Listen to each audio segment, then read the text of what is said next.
Hello everyone, हम बात करने वाले हैं इमर्सन की वीएफडी के एरर कोड और फॉल्ट फाउंडिंग के बारे में।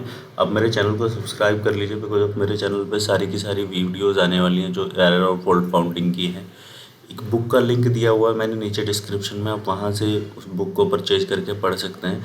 अगर आपकी कोई इंक्वायरी है तो आप मुझे मेल कर सकते हैं अगर आपको नई वीएफडी चाहिए तो। इमर्सन की वीएफडी का एक एरर कोड है, ठीक है, 1717 आईओ प्रोसेसर डेटा एरर, ठीक है। इनपुट आउटपुट का जो प्रोसेसर है उसका डेटा का एरर हो गया आ गया।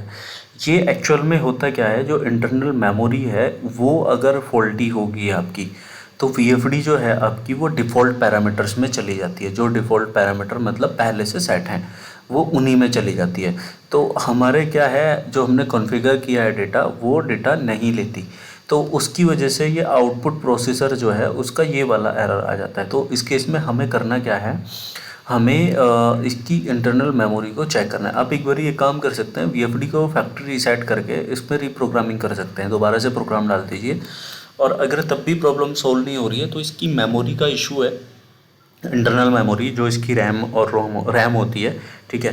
तो एक्चुअल में हम जो पैरामीटर्स डालते हैं वो रैम में जाके सेव हो जाते हैं, और जैसे वीएफडी पावर ऑफ होकर वापस से पावर ऑन होती है ना, तो वो वहाँ से वो डेटा उठ जाता है, ठीक है। लेकिन अभी एक्चुअल में हुआ क्या है, इसकी मेमोरी का तो होगी है फॉल्टी, ठीक, और वहाँ पे डेटा सेव हो नहीं पा रहा है। और इवंस उसको खुद भी याद नहीं रहता, मतलब वीएफडी को याद नहीं रहता है कि क्या पैरामीटर सेट किए थे।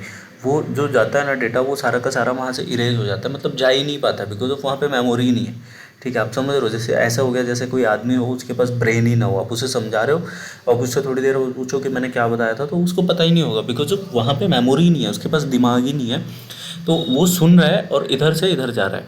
तो अब उस केस में है क्या, इस वीएफडी के केस में आपको ना इसको रिपेयर कराना पड़ेगा। जो इंटरनल मेमोरी है ना उसको आपको रिप्लेस होता है, मैक्सिमम चांसेस में रिप्लेस कराना पड़ेगा। तो आपको इमर्सन के किसी भी डिस्ट्रीब्यूटर या फिर कोई वीएफडी रिपेयर वाला हो वहाँ से आप करा सकते हैं, या फिर जहाँ से आपने वीएफडी परचेज किया है वहाँ से करा सकते हैं। और अगर आपको नहीं मिल रहा है ऐसा कोई बंदा कि कहाँ से रिपेयर कराना है, तो आप मेरे को मेल कर सकते हैं, then I will help you.